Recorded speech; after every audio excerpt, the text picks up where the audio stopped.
Il y a un peu plus de 4 ans, le 12 avril 2022, je vois la story sur le compte pro de mon amie Jennifer qui annonçait qu'elle annulait tous ses rendez-vous et qu'elle n'était plus joignable. Je réponds à sa story en demandant si tout va bien.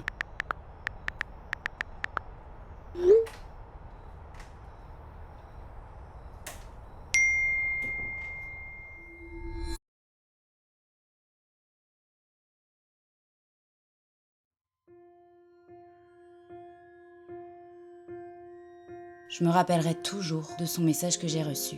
J'ai été sonnée. Je n'ai pas compris. Je n'ai même pas su quoi répondre tellement la nouvelle est indigérable. Mais pourtant, au fond de moi, j'ai immédiatement su. La maman de Jennifer avait été tuée par son beau-père.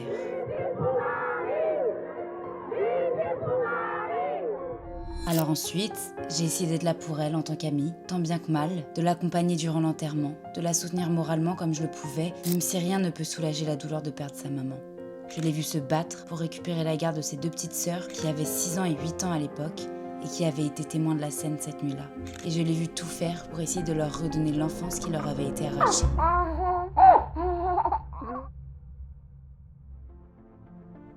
Le 29 juin 2026 s'est ouvert le procès du beau-père de Jennifer, qui jusqu'à cette date était en détention provisoire en attendant son jugement. Je me suis rendue au procès au Parlement de Bretagne à Rennes pour soutenir les 4 sœurs, mais également pour mieux comprendre où la justice avait failli pour qu'on en arrive là. Alors aujourd'hui, je vais vous raconter leur histoire.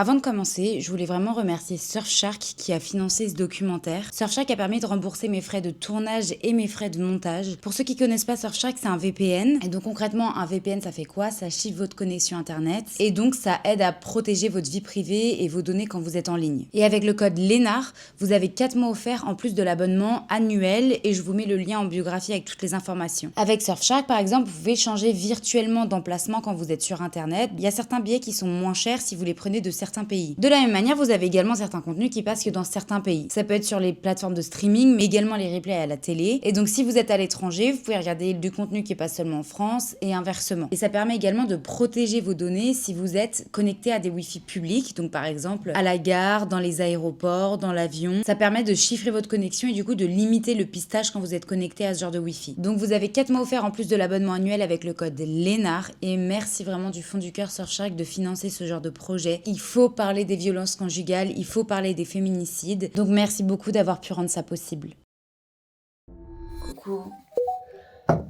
Aujourd'hui, c'est le matin du procès. Hier, du coup, on était dimanche. J'ai passé la journée avec Jenny, avec ses 2 petites sœurs et avec sa meilleure amie. On est allé manger dans un truc de food truck. Après, on a refait le monde. Enfin, en fait, l'objectif, c'était qu'on soit là le plus possible pour elle et qu'on passe un bon moment pour pas qu'elle pense à ça. Puisque, forcément, elle appréhende énormément. Et même, c'est un tsunami. Et dans la phase de deuil, c'est aussi une période hyper importante. Et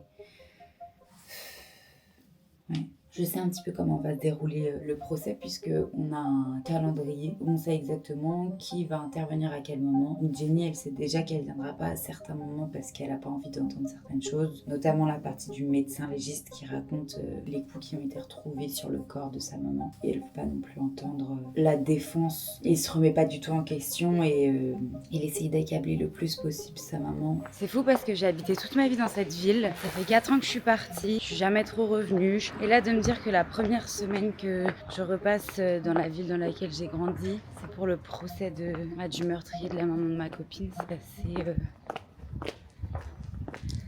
C'est assez étrange.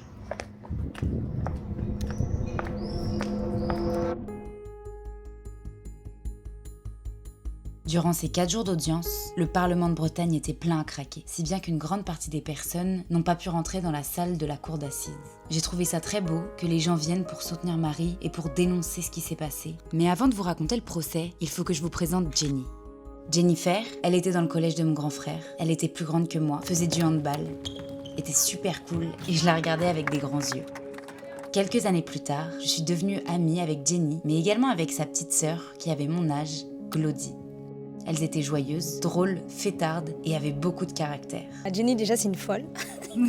Franchement, c'est celle qui ramène tout le temps de la bonne humeur. Moi aussi, on la connaît pas, on n'a pas l'impression de connaître son histoire de vie. Elle est super forte. Une amie solaire, hyper joviale, vivante, toujours à donner le sourire aux autres. C'est une personne extravertie, c'est une personne gentille, c'est une personne qui a la main sur le cœur, elle est sensible. Je dirais aussi que c'est une personne qui aime le bonheur. Même si voilà, il se passe des choses qui sont assez compliquées, c'est une personne qui est très heureuse dans sa vie. Jenny, moi, pour commencer, je dirais que c'est quelqu'un de très solaire, toujours en train de rigoler, nous fait des blagues, plus ou moins drôles, ça dépend des jours, mais en tout cas, avec elle, on est sûr de passer un très bon moment, quoi. Elle est hyper bienveillante. Dès que tu rentres dans sa vie, même si elle te connaît pas beaucoup, elle va prendre soin de toi. On sortait ensemble, mais on faisait également des activités avec leurs deux petites sœurs, Mité et Monica. Les deux aînées les gardaient très souvent, car elles essayaient de les faire sortir de chez elles le plus possible et de les éloigner du père des petites, qui était violent.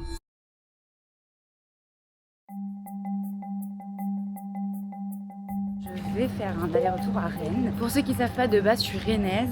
Et Jennifer, elle habite encore à Rennes. Je vais aller la voir pour qu'elle vous explique un peu qui elle est, son parcours et son histoire. Ma mère, elle m'a eu à 19 ans. On a vécu ensemble de mes 0 à mes peut-être 5 ans, 6 ans. Et après, elle est venue en France. Mais quand on vivait au Congo, elle était géniale. J'avais une maman géniale. J'étais sa seule fille, du coup, j'étais pourri gâtée. Après, elle est venue en France pour fuir un peu les problèmes parce qu'il y avait aussi un peu la guerre au Congo et il n'y avait plus assez de nourriture et plus assez de travail. Peut-être 3 ans après, elle m'a fait venir en France. Et après, il y a Glody qui est arrivée, ma sœur. Je vivais avec ma mère et c'était génial, je faisais tout le temps plein de trucs avec elle, on allait faire du shopping ensemble et tout. Mais vraiment, elle a jamais eu besoin d'aide de personne, je te jure, dès qu'elle se lançait dans un truc, c'était grave incroyable. Après une enfance heureuse, au Congo puis à Rennes, en 2013, la maman de Jenny et Glody est rentrée de vacances avec un homme. Au début, à la rencontre, selon Glody, l'homme était gentil, il essayait de tisser du lien. Mais très rapidement, il va montrer un nouveau visage. Je rentre du premier jour du procès.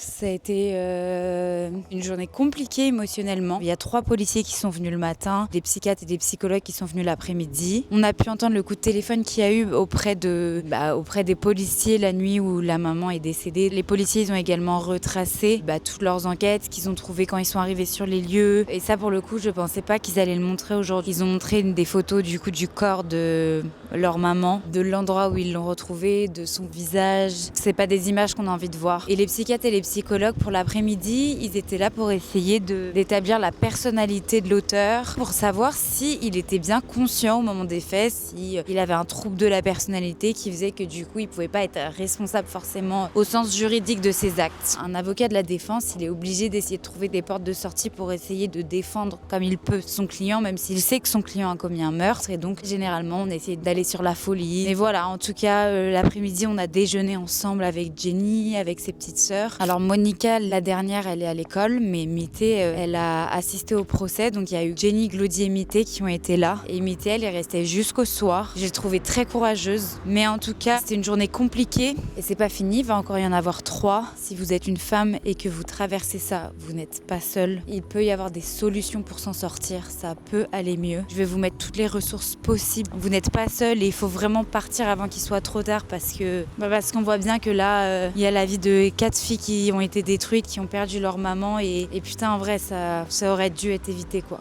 Et c'est pas normal, c'est pas censé arriver, on n'est pas censé aller à ce genre de procès pour écouter ce genre de choses, enfin... Mais alors, comment cela a-t-il pu arriver? Comment se fait-il que chaque année, 213 000 femmes soient victimes de violences de la part de leur conjoint? Et encore, ce ne sont que les femmes qui le déclarent. Donc je vous laisse imaginer la réalité des chiffres. Et comment se fait-il que les chiffres augmentent ces dernières années? Avant, en France, une femme mourait tous les 3 jours des coups de son conjoint. Et bien depuis 2025, une femme meurt tous les 2 jours des coups de son conjoint. Où la société a-t-elle failli? Pour mieux comprendre, j'ai décidé d'enquêter. J'ai donc contacté des avocats spécialisés dans le domaine et également des associations pour aller à leur rencontre et essayer de comprendre comment marche ce système. Là, je vais rencontrer les femmes qui travaillent à Elles Imaginent avec Iris, une avocate qui est très active dans l'association. J'ai hâte de les rencontrer, elles ont été super. En fait, ce qui est génial, c'est que dans ce projet, j'ai l'impression d'être vachement soutenue et j'ai l'impression que les gens ont vraiment envie d'en parler. Et ce qui est fou, c'est que j'ai quand même été en contact avec énormément d'avocats qui sont spécialisés là-dedans et ça me montre bien que le sujet est bien trop important, que ça arrive bien trop souvent. C'est génial qu'il y ait des personnes qui soient là après coup, mais en fait, le problème, il est à la racine. Il n'y aurait pas besoin d'avoir autant d'associations et autant d'avocats s'il n'y avait pas autant d'hommes violents en couple. Mais c'est quoi exactement les violences conjugales?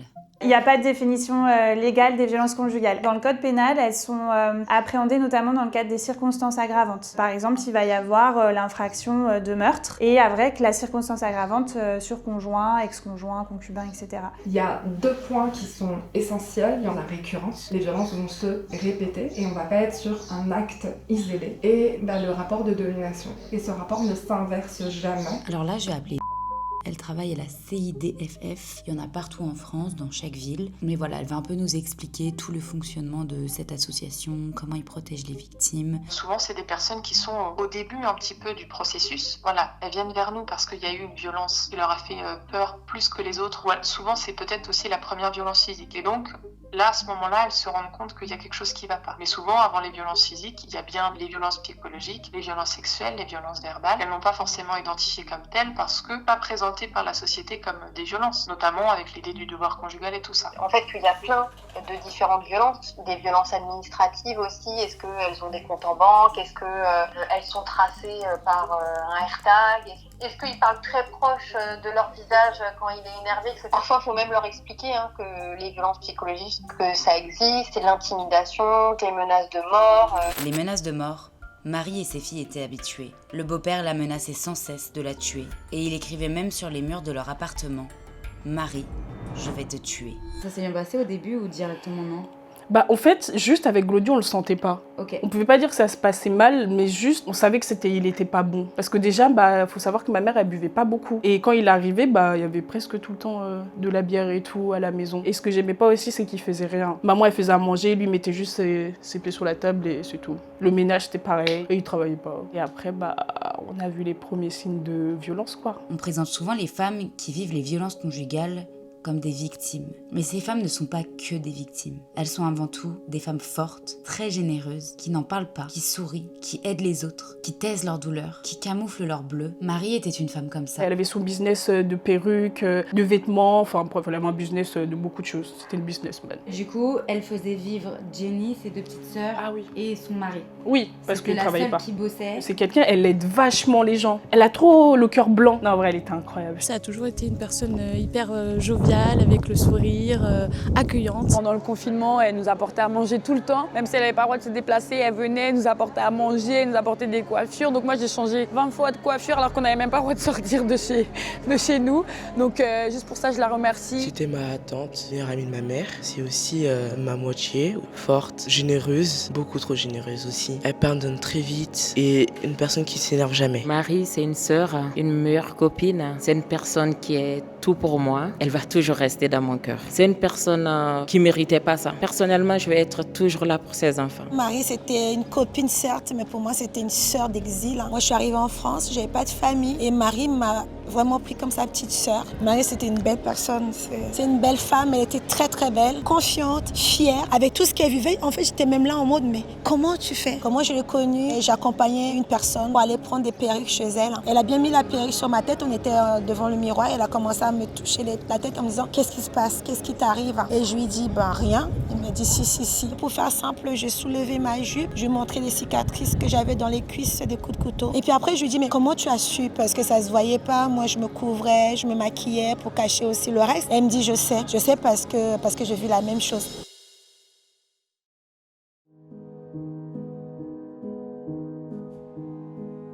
Mais les premiers signes on a vu, c'est quand elle était enceinte et qu'il le tapait, genre en mode pour sortir le bébé, quoi. Ah, parce qu'il voulait pas Non. Okay. En fait, c'était tous les mois, en fait, si tu veux. Ouais. C'était au moins une fois par mois, il se passait un truc, genre. Après, on a eu Mité, après, il y a eu Monica. Pour le coup, Monica, elle a caché vraiment très, très, très longtemps qu'elle est enceinte. Genre, on a su à 7 mois, parce que justement, elle voulait pas de violence. Qu'elle soit enceinte ou pas, il lui donnait quand même des coups. Il était... Et il était violent avec vous ou pas? Ouais. Après 2013, la violence n'a jamais arrêté. En 2014, Marie est à nouveau enceinte, de Monica cette fois-ci. La violence se décuple à nouveau. Selon le témoignage des 4 filles, leur beau-père ou leur père frappe tout le temps. Il terrorise, il fait peur, il fait taire. Plusieurs fois quand j'allais chez les filles, j'ai vu leur canapé lacéré de coups de couteau. Ginny me disait « Oh, ça c'est à cause de l'autre fou quand il s'énerve à la maison. Calcule pas. Quand Marie le met à la porte, il tambourine, il hurle du haut de ses 2 mètres. Il fait peur. » Au procès d'ailleurs, quand je l'ai vu, mon sang s'est glacé. En fait, il était violent avec ma mère, Glody, Mité, quand Monica est née aussi, tu vois. Mais Moi, non, parce que si tu veux, je lui tenais tête. Moi, quand il me disait t'es mon père, je lui disais t'es pas mon père. Mon père, il est mort, il est très bien où il est. Toi, t'es pas mon père, tu remplaceras pas mon père. Juste, j'avais pas le droit de le dire à l'école, quoi, pour protéger la famille, comme ils disent. Qui disait qu'il fallait pas que vous le disiez? Eux, parce que des fois, ils nous prenaient et tout, et ils nous expliquaient non, mais c'est des disputes d'adultes et tout, il faut pas prendre part et tout. Et je pense que c'est plus lui qui mettait la pression à ma mère pour pas qu'on le dise, tu vois. Du coup, nous, on l'a caché pendant longtemps. Et même, je pense aussi que ta mère, elle se disait, si les cours, ils le savent, ouais, ils vont m'enlever. Ouais, exactement, c'était ça. Parce qu'elle me disait tout le temps, mais imagine après, vous partez tout, je serai tout seul avec elle, avec lui, du coup, Tu sais à partir de quand elle a commencé à porter plainte ou pas? 2013. Dès le début, elle a commencé à porter plainte? Ouais. C'est bien. Ouais, mais il y a plein de plaintes. Je pense qu'ils auraient pu grave la protéger, mais juste ils n'ont pas pris les plaintes au sérieux.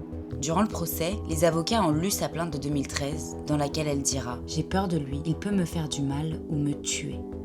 Quelques jours plus tard, elle retire sa plainte en expliquant qu'elle est à nouveau avec lui, que tout s'est arrangé, qu'il s'est excusé et même qu'il ne l'aurait pas frappé. Alors qu'on soit bien d'accord, un retrait de plainte c'est fréquent, mais pour autant ça ne veut pas dire qu'il ne doit pas y avoir d'enquête. Il faut avoir en tête que parfois les victimes, quand bien même elles ont eu le courage ou qu'elles se sont senties un peu contraintes à déposer plainte, elles peuvent se retrouver à souhaiter retirer la plainte. Mais pour ça, il peut y avoir plein de raisons. La peur des représailles était un frein principal au retrait de plainte. T'as déposé plainte contre moi, comment on fait pour avancer ensemble? Comment je peux te faire confiance alors que t'as déposé plainte contre moi? Vous voyez, là, du coup, la violence, elle est complètement évincée. C'est elle qui devient responsable d'avoir porté plainte contre lui. Ce qui va se passer aussi, c'est que ce propos-là, il peut être soutenu par l'entourage. Il peut être soutenu par l'entourage de monsieur directement, mais il peut être soutenu même par l'entourage de madame. Oui, mais quand même, c'est le père de tes enfants. En fait, elle était consciente, mais en même temps, elle l'aimait et en même temps, elle avait peur. Parce qu'en fait, on a grandi sans papa. Du coup, pour elle, il faut un papa et une maman pour grandir une famille. Dès qu'elle a eu son mari lui,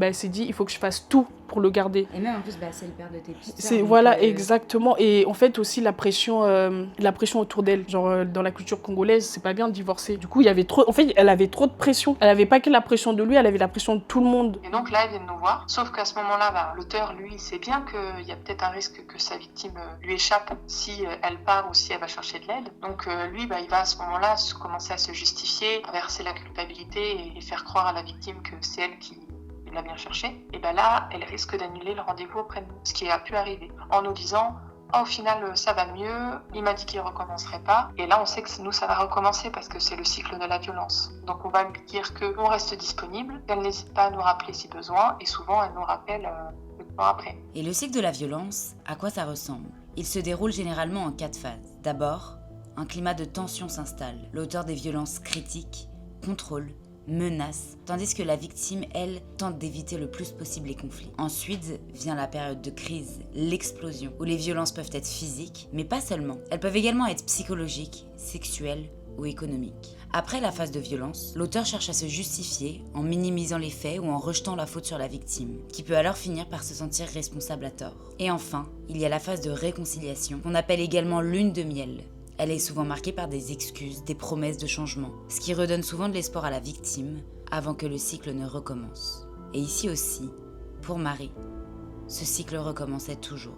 Il y a un moment, je suis partie en internat à Redon. Et Glody, elle m'appelle. Elle me dit, je me souviens de rien, je sais juste que j'étais partie séparer une baston. Mais là, ma mâchoire, elle parlait, sa mâchoire, elle est déplacée, quoi. Je rentre à la maison pour voir et protéger Glody parce que personne l'a emmenée à l'hôpital. Et du coup, je l'ai emmenée à l'hôpital. Après, on est allé chez l'assistant social. Et après, du coup, ils l'ont placée. Mais elle était triste, mais je lui dis que ça ira mieux si elle allait au foyer, quoi. Déjà, elle allait plus entendre ça et que dans quelques mois, elle allait avoir son appart parce que du coup elle avait 17 ans. 17 ans. Ouais, et que quelques mois après elle allait avoir 18, donc elle allait avoir vite son appart. Et elle avait déposé une plainte? Oui, on a déposé une plainte, mais il n'y avait pas de suite. T'es déjà allée avec ta mère au commissariat ou Non, que toute seule ou alors avec Glody. Donc toi aussi t'es allée déposer des plaintes? Ouais, pour ma mère du coup. Et t'étais mineure? Ouais. Comment ils étaient les policiers? En fait, juste ils notent quoi, c'est pas de prise de conscience, pas de conseils. Je sais pas, ils nous ont juste écrire. Jamais ils se sont alarmés de se dire, là, il y a une mineure qui vient chez nous en nous disant... non, même pour la mâchoire, après, c'est nous, on est allé avec l'assistance sociale de nous-mêmes. Alors que Glody, elle était mineure, ils auraient pu juste nous prendre et nous ramener, tu vois. Ouais. Ils ont rien fait de tout ça. Ils ont pas fait ça. Ok. Pas du tout.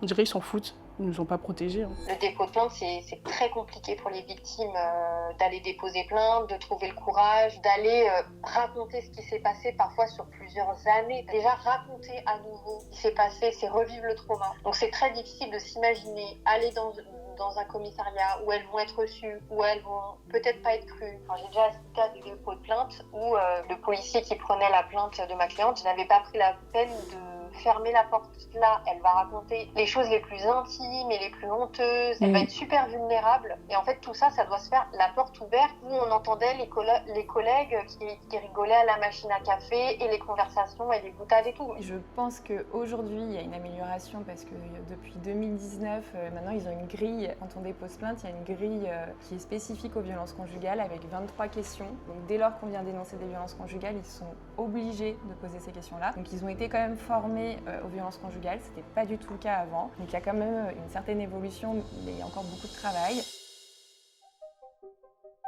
Ce matin, c'était la deuxième journée d'audience. Ça a été un moment hyper compliqué. Il y a les témoignages des deux petites sœurs qui ont été montrés. Et en fait, ces témoignages, ils ont été récupérés 2 jours après ce qui s'est passé en 2022, donc quand elles avaient 6 ans et 8 ans. Et aucun enfant devrait vivre ça, pardon. Elles ont tout vu, hein. Elles ont vu leur papa tuer leur maman. C'est prendre l'innocence d'un enfant, c'est lui voler sa jeunesse. Ça devrait pas exister. Ça devrait pas exister. Mais en tout cas, si vous traversez ça et que vous avez des enfants, faites tout pour partir parce que vaut mieux avoir des enfants sans leur papa ou en voyant leur papa de manière protégée plutôt que d'avoir des enfants qui sont traumatisés à vie parce qu'ils ont grandi dans la violence. Elles sont pas censées avoir vu ça, elles sont pas censées avoir vécu ça, elles sont pas censées décrire comment leur papa a tué leur maman. Enfin, c'est... Petit à petit, un climat de peur s'installe dans la maison et les filles, elles, font tout pour être transparentes et ne pas se faire remarquer. Quand il arrive, on éteint la musique, on sort du salon, on va dans la chambre se faire toute petite. On sort de la deuxième journée de procès. Dans l'après-midi, on a eu aussi le témoignage de Glody et Jenny, les 2 grandes sœurs. Ça a été très très dur à écouter. Ça a été, je pense, un témoignage aussi hyper important pour réaliser la réalité de ce que vivaient les filles depuis 10 ans. On a beaucoup pleuré, même le juge a eu du mal à écouter ce qui se disait. Il avait la tête dans les mains, les jurys étaient en larmes. Enfin, ça a été même en fait de voir mes amies souffrir, de voir leurs larmes et d'entendre tout ce qu'elles ont vécu dans les détails. Parce que voilà, même si on sait dans les grandes lignes ce qu'elles ont vécu, c'est pas forcément dans les détails ce qu'elles traversent. Et donc de les voir à cœur ouvert, à se livrer, ça a été super dur. Je les trouve tellement fortes et courageuses et elles sont solides et elles avancent. Et j'espère de tout cœur qu'elles iront mieux. Peut-être que ce procès, il arrivera à les aider à avancer, à faire un petit peu leur deuil, à essayer de retrouver de la joie dans leur quotidien. Je suis tellement révoltée, je suis tellement triste et vraiment, aucun enfant ne devrait vivre ça parce que les 4 filles qui ont témoigné aujourd'hui, c'est 4 enfants qui ont vécu mais dans l'horreur pendant 10 ans. Mais pourquoi on en est arrivé là, malgré les plaintes de Marie à répétition pendant près de 10 ans ? Dans beaucoup de cas, il y a des plaintes qui se voient classées sans suite. De par ton expérience, tu trouves que c'est souvent le cas? Ou alors, pas tant que ça, on en parle beaucoup, mais en fait, il y a aussi une très grande partie où c'est pas classé sans suite. Quelle est la réalité de la situation? Il y a énormément de plaintes qui sont classées sans suite dans le domaine des violences conjugales, par manque de preuves principalement. Et en plus, je pense que le nombre est encore plus important parce que parfois, il y a des plaintes qui sont pas classées, mais il se passe rien. C'est compliqué parce que dans le huis clos familial, il y a quand même très peu de personnes par définition qui sont présents et témoins, puisque c'est une fois que la porte est fermée que ça se passe. La règle en France, c'est que si l'on n'a pas de preuves, on acquitte. La difficulté qu'on a, que ce soit des violences conjugales, mais plus particulièrement des violences psychologiques ou sexuelles, parfois ça laisse pas de traces. Parfois, on intervient des semaines, des mois, voire des années après les faits. C'est la raison pour laquelle les magistrats aujourd'hui ont recours à ce qu'on appelle un faisceau d'indices, avec par exemple, juste après le fait dénoncé, elle appelle sa meilleure amie en pleurs. Moi, il m'est déjà arrivé d'avoir des magistrats dire « ce n'est pas que je ne vous crois pas, mais c'est qu'au niveau juridique, je n'ai pas suffisamment d'éléments de preuve pour retenir l'infraction. » Souvent, en face, on a quand même des personnes qui sont malines. Aux yeux du monde, il faut se comporter comme un bon père de famille et un mari idéal. Ils peuvent avoir l'intelligence de jamais écrire un texto avec des mots plus hauts que l'autre, de toujours être sous les radars. Quelles sont les principales limites auxquelles tu te retrouves confrontée quand tu accompagnes une victime de violence conjugale? C'est véritablement la lenteur de la justice. On ne peut pas se permettre d'attendre autant de temps pour venir en aide à une personne qui est victime. victime. Entre le dépôt de plainte et l'audience, la condamnation, en tout cas le jugement, en France, il peut se passer 77 mois, donc on parle en années en réalité. Le problème essentiel, c'est effectivement le manque de moyens. Personne, si vous faites un sondage, n'a envie de payer plus pour que la justice fonctionne mieux. Mais il faut aussi voir comment les ressources sont allouées. Vous avez aujourd'hui un fonctionnement de la justice qui est absolument archaïque. Il n'y a pas de micro qui permet de retranscrire fidèlement la plainte de la partie civile. Vous avez un fonctionnaire de police, puis un greffier, puis un magistrat qui vont retaper exactement tout ce que dit la victime. C'est une perte de temps phénoménale. Par exemple, en France, vous avez 3 magistrats, 3 parquetiers pour 100 000 habitants. La moyenne européenne, elle est à 12 parquetiers pour 100 000 habitants. On manque de magistrats. Aujourd'hui, il faut dire les choses, les juridictions dégueulent. Il y a beaucoup trop d'affaires, ils n'arrivent pas à les traiter. Et beaucoup de policiers le disent aujourd'hui avec l'affaire de la petite Liana, ils n'ont pas les moyens humains, ils n'ont pas les moyens financiers, et du coup, ils font aussi du mauvais travail parce qu'on ne leur permet pas de faire du bon travail. Et est-ce que tu as l'impression que durant les audiences, les magistrats, ils sont assez formés et du coup, ils sont suffisamment à l'écoute pour comprendre ce qu'une victime de violence conjugale traverse? Moi, quand j'ai commencé, donc c'est quand même assez récent, l'emprise, c'était une notion qui était évoquée par les médecins psychiatres ou par les psychologues, mais c'était jamais pris en compte par les magistrats. Est-ce qu'ils sont suffisamment formés au sujet? J'espère en tout cas, mais bon, parfois on voit bien que c'est pas suffisant, mais en tout cas j'ai l'impression qu'il y a une forme de prise en compte aujourd'hui qui n'était pas le cas encore il y a quelques années. On va faire des interventions collectives pour faire de la prévention ou de l'information sur comment accueillir une victime, comment essayer de l'aider à son rythme. Ces formations, vous les faites où? On les fait à la demande des professionnels du territoire. Donc là, par exemple, on a pu faire des interventions auprès du centre hospitalier de notre commune parce que les agents, les médecins avaient un besoin d'avoir des tips sur comment accueillir, sur quelles sont les formes de violence. Il y a des brigades qui sont formées à Paris et qui font un super travail. Et d'ailleurs, nous, on sait, en tant qu'avocate à Paris, on va plutôt dire à notre cliente d'aller dans tel arrondissement pour déposer plainte parce qu'on sait qu'il y a des brigades qui sont mieux formées que d'autres. Ça mériterait toujours plus de formation. Et pour tout le monde, pour les services de police, pour les avocats, pour les magistrats, en fait, c'est assez récent qu'on comprenne en fait le psyché d'une victime. Tu vois, la question de pourquoi t'es resté autant d'années si c'était autant l'enfer en matière scientifique, qu'on arrive à comprendre que en fait quand on est en état de choc, on a du cortisol dans le cerveau qui fait qu'en fait on peut pas dire non, on peut pas bouger. Et c'est vrai qu'on se demande mais pourquoi elles ne partent pas? Alors avant tout, je tiens à préciser que ce n'est pas la victime qui est responsable de ce qui lui arrive, mais je vais quand même vous expliquer l'enjeu psychologique qu'il y a derrière tout ça. Déjà, la majorité des victimes sont mamans. Elles ont des enfants avec l'auteur et n'ont pas envie de séparer le père de ses enfants,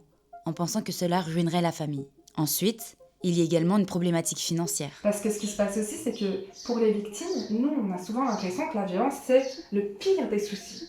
Mais en fait, les victimes, dans la réalité, fuir la violence, partir, c'est où dormir? Est-ce que les enfants vont pouvoir continuer à être scolarisés? Est-ce que si c'est pas le cas, est-ce que je risque de perdre la garde de mes enfants? Mais bien sûr, la séparation, c'est également un moment extrêmement dangereux pour la mère. Il ne faut plus poser la question aux victimes pourquoi vous n'êtes pas partie, mais plutôt de se poser la question en tant que professionnel, qu'est-ce que l'auteur a mis en place pour qu'elle ne parte pas en fait? L'auteur des violences peut devenir très dangereux s'il se rend compte que la femme est en train de partir. C'est pour cela qu'une séparation, ça se prépare. Et bien sûr, il y a également tout ce phénomène psychologique de l'emprise. Il y a une isolation très forte, de la jalousie envers les autres hommes, de la jalousie pour toute personne qui casserait l'emprise. Pour Marie, le beau-père était jaloux de ses amis, il était même jaloux de ses propres filles. Il l'a éloigné de ses propres filles, Glody et Jenny, qui sont allées en foyer et en internat. Il l'a interdit de voir ses amis, et petit à petit, les femmes sont seules et ont peur, et donc préfèrent rester plutôt que de risquer leur vie. Et il ne faut pas oublier qu'avant tout, les violences conjugales, c'est un phénomène de société, de sexisme. C'est d'ailleurs ironique, car le beau-père a commencé le procès en expliquant qu'il se sentait abandonné dans un pays de femmes qui défend les femmes. Et je me suis bien rendu compte durant tout le procès que le beau-père ne supportait pas de voir sa femme travailler, exceller, tenir la maison, être à l'aise socialement, avoir des amis, être entouré, et que cela lui renvoyait à quel point il était un échec à tous les niveaux. Il n'avait pas de travail, il était au chômage, il passait sa vie à boire sur la dalle, il se sentait inférieur à elle, et pour lui, c'était indigérable. D'ailleurs, quand on lui a demandé d'expliquer son geste, il dira qu'il voulait seulement l'affaiblir.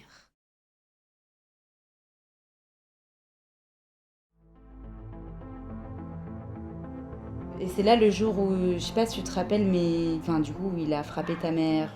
Ah ouais, en 2019 là? Ouais. Si tu m'avais envoyé la photo de ta maman. Ouais. En 2019, je vois Jenny en pleurs qui me montre une photo de sa maman, le visage défiguré. Elle me explique que son beau-père a encore frappé sa mère, mais que cette fois-ci, c'est allé encore plus loin. Elle a une incapacité de travail de 6 jours et va donc porter plainte. Mais c'était horrible, genre la photo, je sais pas si tu t'en souviens. Je m'en rappelle très bien. Je pense que si la voisine n'avait pas entendu, elle serait peut-être morte ce jour-là. Et en gros, la voisine, elle a entendu, du coup, elle est partie toquer. Lui, il a ouvert la porte et il a dit, vous savez ce qu'il a dit, ce fou? Il a dit, occupe-toi d'elle. Et il est parti. Genre, il y avait ses enfants devant, encore une fois. Je ne cachais pas du tout. C'est pour ça, moi, je dis, il aime pas ses enfants. Peu n'importe ce qu'il dira au jugement, pour moi, il aime pas ses enfants. Ouais. C'est impossible d'aimer tes enfants et de les faire souffrir comme ça. Sachant que c'est la seule personne qui leur a amené du bien dans leur vie, c'est leur maman, genre. Même les cadeaux, il était pas capable. Dis-toi qu'avec ma mère, deux fois, on achetait des cadeaux pour dire que c'était lui qui avait acheté des cadeaux. Genre, il faisait rien. Ouais, mais vu qu'elle aimait leur père, on voulait aussi quand même qu'elles ont un peu une bonne image de lui, même si moi, j'avais pas une bonne image de lui. Ouais, bien sûr, parce que ça reste ton père et du coup, quand tu grandis, t'as envie de... C'est ça. Ouais, et moi, je veux absolument... En fait, le seul truc que je veux pas dans ma vie, que je me dispute à cause de lui avec les petites. Ouais. Donc, même si je dois entendre 1000 fois me parler de leur père, j'entendrai 1000 fois et c'est ok, c'est mes soeurs. Et du coup, en 2019, il y a la voisine qui t'appelle. Ouais, du coup, là, on l'a emmené au pompier. Moi, je suis venue récupérer les petites. Et après, quelques jours après, on a eu un procès. Dans ce procès-là, est-ce que, genre, le juge, il a parlé du fait que ta mère, elle avait porté plainte déjà, genre, des dizaines de fois? Oui. Genre, ils ont parlé de tout ça? Ouais, ils ont parlé de tout ça, ouais. Ils ont dit ça. Même, il y a une juge, elle a dit, faut qu'il fasse 3 ans. Mais genre, vraiment, elle était trop déterminée. J'ai trop kiffé comment elle était. Vraiment, tous les juges, là, j'ai trop kiffé. Ils étaient tous déterminés. Mais du coup, à la fin, il a eu que 8 mois. Et il a fait que 6 mois pour bonne conduite. Il est sorti. Toi, à ce moment-là, tu reparles grave à ta ma mère. Ah ouais, mais genre là, mais... En fait, tous les matins, on s'appelait. Tous les jours, je lui disais, je t'aime. Quand elle avait besoin de moi, je débarquais dessus. Elle était décidée à divorcer. Elle est partie chez l'avocat. Elle a signé les papiers. Je dis, wesh, elle est libérée. Elle est trop bien. Elle était trop heureuse. Elle était toute belle. Là, elle était pas avec, hein. C'est genre quand, à partir du moment où lui, il est sorti, là, c'est lui, il s'est dit dans sa tête, il faut que je la récupère. Ça arrivait souvent que des auteurs rentrent en contact avec les victimes et commettent à nouveau des violences. Malheureusement, oui. Et vraiment, moi, ça, c'est quelque chose qui m'a très honnêtement beaucoup étonnée parce qu'ils sortaient de prison, peut-être même 2 ans plus tard, et ils étaient encore, en fait, c'est leur proie et ils ne la lâchent pas. Il y a des situations où je me disais, mais quand est-ce qu'il va s'arrêter? On a un chiffre qui fait assez froid dans le dos. Selon le ministère de la Justice, il y a 46% des personnes qui ont été condamnées pour violence conjugale qui récidivent dans les années qui suivent. Donc on est quasiment à 1 personne sur 2 et ce chiffre doit nous interroger. C'est un schéma qui se reproduit avec parfois une autre victime. Un suivi thérapeutique en tout cas devrait presque être obligatoire en sortant de détention, mais évidemment c'est compliqué à mettre en place. Je me demande comment on pourrait, au niveau de la prise en charge des auteurs, leur permettre d'avoir une réflexion et vraiment de leur imposer en fait de faire ce travail de réflexion, parce que c'est bien de proposer plein de choses et à un moment c'est aussi des auteurs qui prennent des vies. En avril 2022, Marie est malade. Elle lui demande alors de l'aide pour s'occuper des filles et les emmener à l'école le matin. Le 11 avril, ils passent l'après-midi au parc ensemble avec Marie, Mité et Monica. Le soir, alors que les filles sont couchées, pour une histoire de prétendue jalousie, au milieu de la nuit, le beau-père a commencé à frapper Marie. Elle s'enfuit dans la chambre de leurs 2 filles, qui avaient 6 ans et 8 ans. Elle appelle à l'aide, dans l'espoir que ses voisins entendent. Et pourtant, sous les yeux de ses 2 filles, il a tué Marie. Il a ensuite ramené son corps dans leur chambre et l'a allongé sur son lit. Au même moment, une voisine appelle la police, leur indiquant qu'elle avait entendu à l'aide à l'étage du dessous.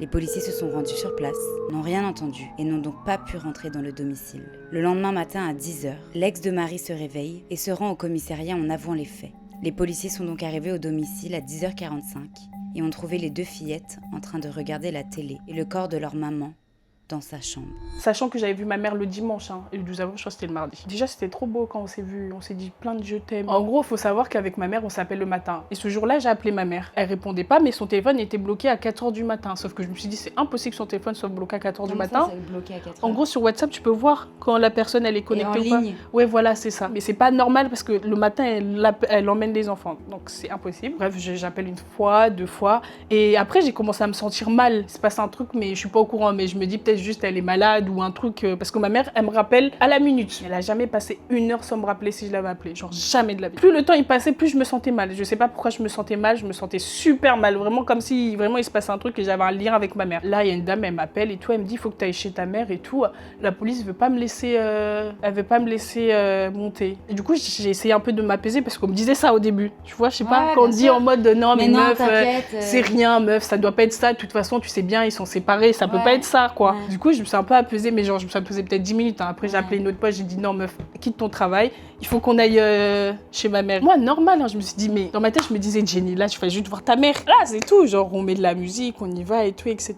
Moi, j'arrive, je sonne, personne ne me répond, mais la porte, elle est ouverte parce qu'il y a tous les policiers en bas et tout. Tu sonnes à l'interphone? Ouais, à l'interphone, ouais. Là, il y a tous les policiers, hein, mais ils ont fait une ligne comme ça. Ils me disent, mais vous voulez aller où? Je dis, bah, voir ma mère. Il me dit, mais c'est qui ta mère? Je dis, bah, c'est Marita Kizimana. Et là, ils me disent, attendez. Je dis, bah non, je vais aller voir ma mère, je peux pas attendre. Il me dit, si, il y a quelqu'un qui va venir vous parler et tout. Et là, il y a deux dames qui descendent et tout. Et là, déjà, je commence à trembler comme ça, là. Et là, ils commencent à me parler. Et en fait, elle avait pas fini sa phrase. Je lui ai juste dit, en vrai, je lui ai dit, c'est un poisson d'avril que vous faites là, c'est pas possible. Genre, c'est impossible que ça soit ma mère et tout. Genre, à partir de là, en vrai, j'ai dissocié un peu. Je pensais que j'étais encore dans un rêve et que j'allais grave me réveiller et tout. En fait, elle me parlait, je sais pas ce qu'elle me disait en vrai de vrai, je sais pas. Après, en fait, la douleur, c'est comme si, genre, tu sais, quand, je sais pas si ça existe ces douleurs, mais comme si, genre, vraiment, on mettait la main dans ton cœur et qu'on te l'arrachait de fou, genre. Genre, vraiment. Vraiment, je me suis dit, je suis toute seule. Genre, là, ça y est, je suis toute seule. Ah oui, aussi, j'ai demandé, mais elles sont où mes soeurs? Genre, j'ai dit, il a pas fait ça aux filles, quoi. Et ils t'ont dit où elles étaient? Oui, et il m'a dit à l'hôpital et tout. Du coup, j'ai dit, bah, on peut y aller et tout. Ils m'ont dit, non, je pouvais pas aller les voir. Et c'est là que je me suis énervée parce que je me dis, comment ça, elles ont vécu un truc comme ça et vous, t'as pas voulez d'aller pas. les voir. Ouais, c'est ça. Et ils t'ont dit pourquoi? Parce que c'était la procédure. Parce que, bah, du coup, c'est elles les témoins. Elles ont tout vu, genre de A à Z. Du coup, elles ont dû parler à la police avant qu'elles te voient? Ouais.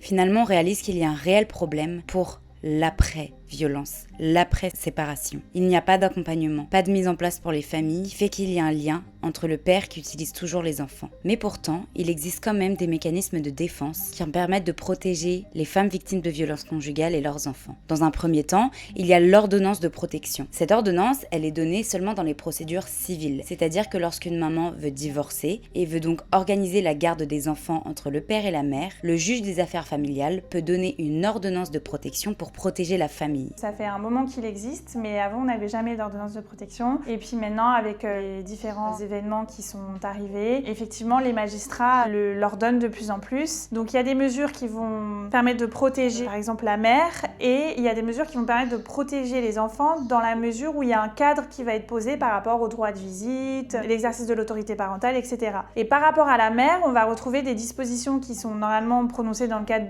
d'une procédure pénale. Ça va être par exemple interdiction d'entrer en contact, de paraître au domicile, sur le lieu de travail, etc. Donc ça, effectivement, c'est un véritable outil qui permet de protéger la victime et de poser un cadre pour les enfants. Dans la plupart des cas, elle est quand même respectée par l'auteur des violences. Donc en soi, le système de l'ordonnance de protection, il est quand même bien. Il aide beaucoup de femmes, il est respecté dans la plupart des cas. Mais c'est vrai qu'à partir du moment où ce sujet des enfants n'est pas pris en compte suffisamment par les magistrats, et ben là, c'est la porte ouverte à de multiples violations et à des rencontres en fait. Des rencontres qui vont créer cette possibilité que les violences ressurgissent. Je pense qu'on ne conscientise pas encore suffisamment dans la justice l'importance des enfants. Ensuite, il y a également ce qu'on appelle le téléphone grand danger et le bracelet anti-rapprochement. À savoir que ces dispositifs étaient très peu développés au moment de la mort de Marie en 2022. Ces téléphones grave danger sont une avancée. C'est un petit téléphone tout simple, qui ressemble d'ailleurs à un téléphone classique que tout le monde a, où on appuie 3 fois sur le bouton de côté et ça permet de géolocaliser la victime et permettre aux forces de l'ordre d'intervenir immédiatement. Donc c'est un dispositif qui est utile, qui devrait être répandu, mais ce qu'on pourrait aussi proposer, ce serait tout simplement de créer une application qui soit sur le téléphone de la victime, puisqu'aujourd'hui il y a 99% des citoyens français qui ont un téléphone, et bien de télécharger l'application avec cette capacité de géolocalisation pour qu'elle puisse tout simplement prévenir elle-même la police sans qu'il soit nécessaire d'avoir du matériel à disposition et qui serait, aujourd'hui nous dit-on, en rupture de stock. Le bracelet anti-rapprochement, c'est un dispositif de surveillance, donc qui marche sur la base de la géolocalisation. Donc 24 heures sur 24, il y a une victime et un auteur qui est géolocalisé. Comment ça marche concrètement? Le magistrat compétent va fixer 2 zones, une zone de préalerte et une zone d'alerte. La zone d'alerte, c'est en général une zone qui est fixée, on va dire, à environ 2 km autour de la victime. Et en fait, à partir du moment où l'auteur franchit cette zone, les forces de l'ordre interviennent directement. J'ai, moi, pendant 2 ans et demi, équipé quand même un certain nombre de victimes, 5 au total pendant 2 ans et demi, ce qui effectivement n'est pas énorme. Moi, je pense que quand même, c'est des dispositifs qui doivent se développer, qui doivent être peut-être un peu plus prononcés, même si en réalité, on voit quand même une évolution. Alors attention, même si ces dispositifs peuvent être des réelles solutions, ils sont encore bien trop peu développés et mis en place, faute de moyens.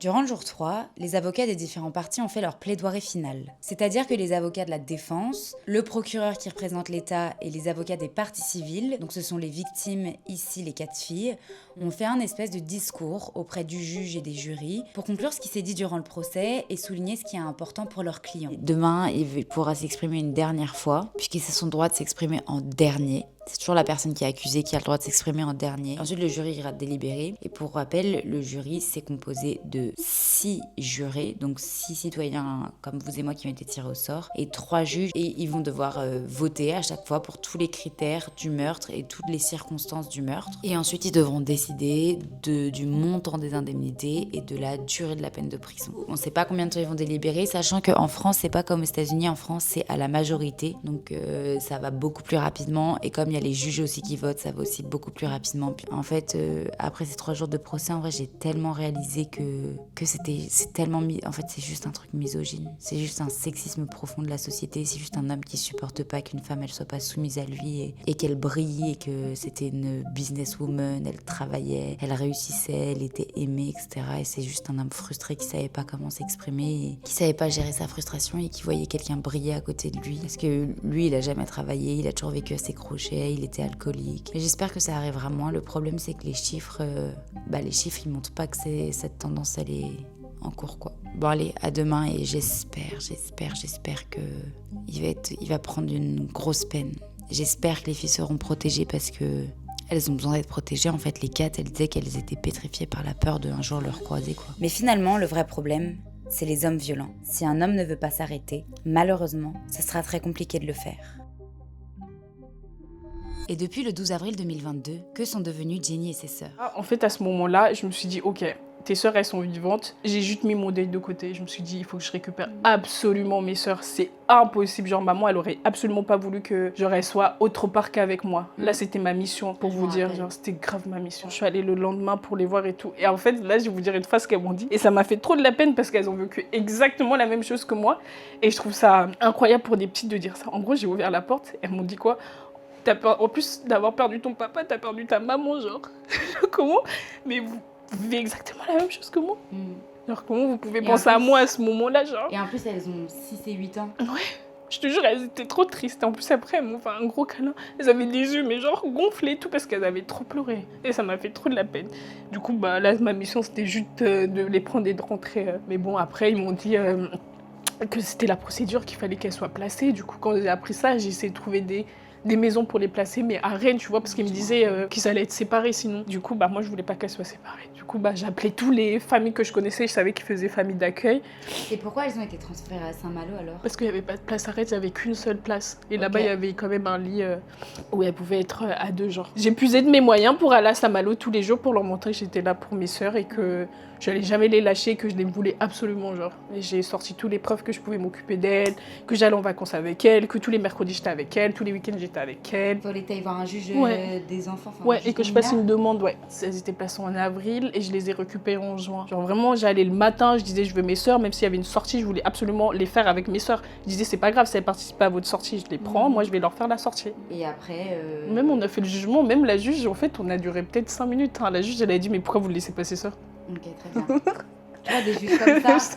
Parce qu'à la base, j'allais préparer un long truc, je voulais lire, je voulais sortir tous les photos, je suis sortie avec elle. Vraiment, elle a juste lu la lettre que le foyer, ils avaient fait en mode que j'étais une bonne sœur, que j'étais là tous les jours pour elle, que je les appelais et tout. Et du coup, elle a dit, mais alors pourquoi vous les avez pris ? T'avais 26 ans ? 24. 24 ans ? Ouais, j'allais avoir 25. Ok. J'ai été tellement impressionnée de la force de Jenny pour récupérer ses sœurs, pour prouver à l'État qu'elle était en mesure de les prendre, de voir toute son énergie pour essayer de faire grandir ses sœurs dans un foyer un petit peu plus stable, de son amour pour elles, et vraiment pour ça, bravo Jenny pour tout ce que t'as fait. Et d'ailleurs, comme a dit le juge, il faut désormais que tu prennes soin de toi.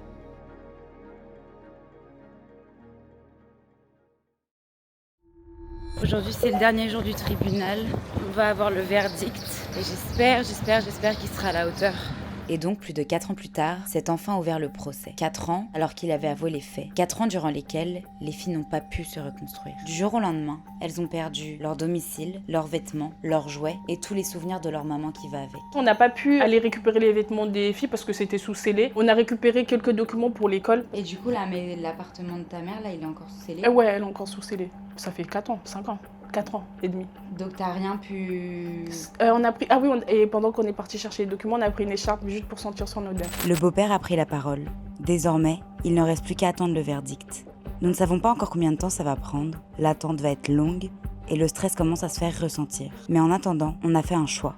Après 4 jours d'une cour d'assises pleine à craquer, à revivre l'horreur, à pleurer, on a refusé de laisser cette attente être remplie uniquement par le stress et la tristesse. Alors, devant le tribunal, on s'est réunis, on a chanté, on a dansé, on a ri, pas parce qu'on oublie, pas parce que la douleur disparaît, mais parce que l'on refuse de le laisser gagner une deuxième fois. On refuse qu'il vole aussi la joie, la lumière et l'avenir des 4 sœurs Takizimana. Alors face à l'horreur, nous on a choisi l'amour. Face à la peur, on a choisi l'union. Et face au silence, on a choisi les chants. Parce qu'aujourd'hui, les filles ne sont pas seules et elles ne le seront jamais. Quoi qu'annonce le verdict, une chose est déjà certaine, il leur a peut-être enlevé Marie, mais il ne leur enlèvera jamais la force, l'union et l'amour qui existent entre elles.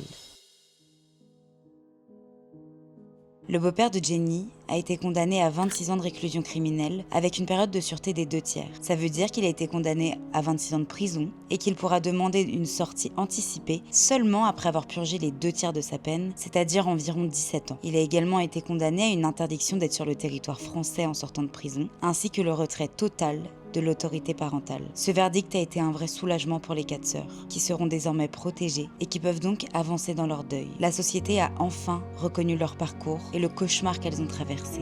Je tenais à remercier le juge qui, durant ces 4 journées d'audience, a été très compréhensif, doux et a eu des mots importants pour les filles. Je pense vraiment qu'un juge comme ça, dans la reconstruction, ça peut avoir un grand impact. Alors je veux pas que vous finissiez ce documentaire en ayant perdu tout espoir. Il y a des améliorations possibles et il y a des systèmes dans d'autres pays qui marchent bien mieux. En Espagne par exemple, depuis qu'une loi est passée en 2004, le nombre de féminicides a baissé de 25%. Les femmes espagnoles sont 2 fois moins nombreuses à mourir sous les coups de leurs compagnons que les françaises. Elles portent également bien plus plainte puisqu'elles ont plus confiance en leur système et le taux de condamnation des hommes violents y est 2 fois plus élevé qu'en France. Comment c'est possible? Eh bien parce qu'une loi a été votée en 2004, que cette loi a une perspective féministe, elle parle de violence de genre, qui compile la prévention des violences sur le plan juridique, psychologique, social, économique, qui considère les enfants comme des victimes directes. La population est bien mieux sensibilisée, le budget est bien plus important, il y a des équipes de police spécialisées et dédiées à ça dans les commissariats espagnols, des tribunaux également spécialisés pour traiter des violences de genre, qui traitent sur le plan civil mais également pénal, et les femmes victimes bénéficient de plus de droits sociaux. Et d'ailleurs, en France, il y a actuellement un projet de loi en cours, inspiré du modèle espagnol, qui traiterait le problème dans son ensemble. Ce texte prévoit une justice davantage spécialisée, un meilleur accompagnement des victimes à tous les niveaux, police, santé, travailleurs sociaux. Alors cette loi n'a pas encore été votée, elle est en commission à l'Assemblée nationale. Si elle est votée, elle sera promulguée par le président de la République. Ça pourrait vraiment être une mesure importante, mais malheureusement, sans budget, il ne se passera pas grand-chose.